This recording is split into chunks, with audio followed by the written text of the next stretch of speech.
Hey guys, it's Joe. Welcome to my monthly I show you what I purchased this month hour. I really don't know what to call it because I was bored before work and I wasn't quite sure, whether to keep going on Facebook or whether I should watch Let the Right One In.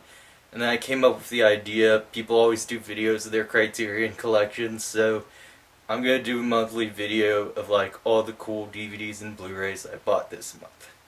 So anyway, I'm gonna give a shout out to Brent. What's up, man?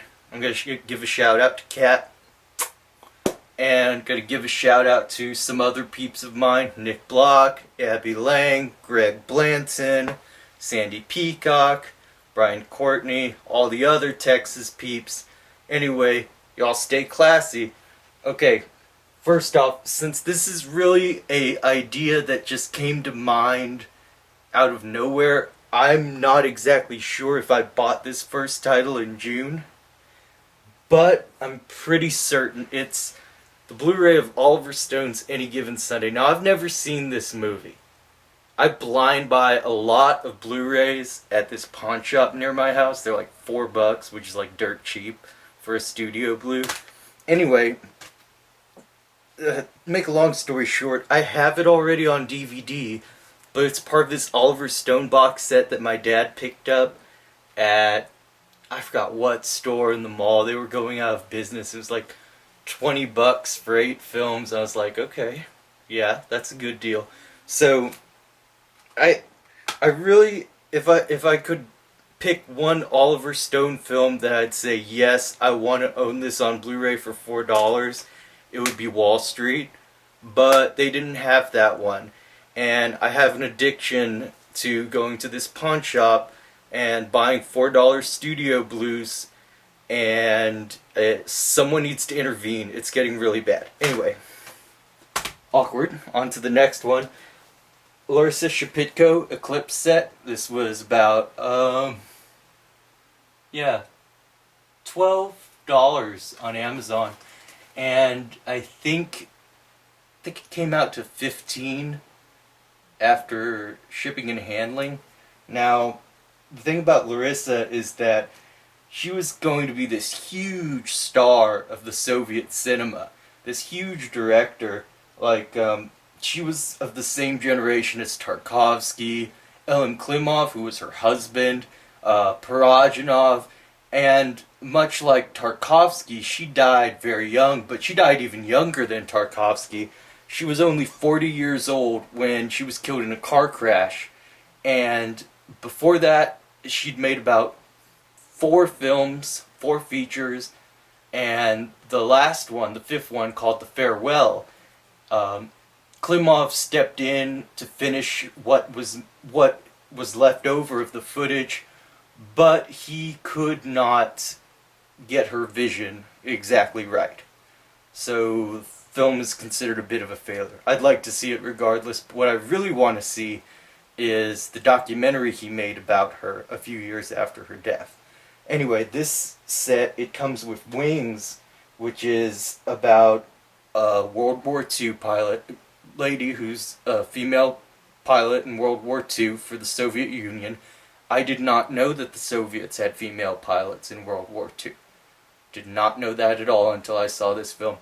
And she is a headmistress at a reformatory school, and it's not a contemplative film, but it's definitely a meditative film about what she goes through as she has to deal with the fact that, 1, she's a living legend, and 2, she's leading a very mundane life that doesn't have the glory of her days, in the war. The second film in the set I've not seen yet. It's called The Ascent, and it's about 2 soldiers who they're trying to evade the Nazis in World War II. Sandy, you mentioned that Fassbinder, after it won the Golden Bear at Berlin, he hated it, and you were wanting to see it to see just why he hated it so much, and I'm looking forward to it regardless of what Fassbinder thought, but I do have to wonder, you know, was it too Tarkovsky-esque? Moving on. Beastie Boys video anthology. This was $10 at the pawn shop. I never expected them to carry Criterions. Yeah, I know they've gone mainstream lately, but this is like essential. I did say rest in peace MCA, right? I hope I did. If not, I feel like an asshole. Anyway, I've only seen a couple of the videos on here. Obviously, Sabotage and Intergalactic, but it's a lot to go through. I'll see it all over the next few years. I don't know. When it comes to short film anthologies, I try and watch them one short at a time, and it takes me a while to finish short film anthologies because of the way that I watch them, the way I just sort of meter them out. Anyway, going on to the next three items. Jimmy Plays Monterey and Shake Otis at Monterey. I think either Glenn or Alexandra. I'm not sure which of you guys said I should have sprung for the whole set. I will get Monterey Pop eventually. Technically, this is not mine. Technically, this is my dad's. I bought it for him. Actually, no, I bought it for myself. And then I retroactively, once it was coming in the mail, I gave it to him for Father's Day. So I guess I will buy the whole Monterey Pop set once once I move out of the house. Anyway, I've only seen part of Jimmy Plays Monterey, but it's got excellent sound quality, so I'm looking forward to seeing the whole thing, probably with my dad sometime soon. Okay, last two items, and yeah, that's the Last Night at the Alamo poster in the background. Sonny Carl Davis watches over me day and night like an angel or a hawk.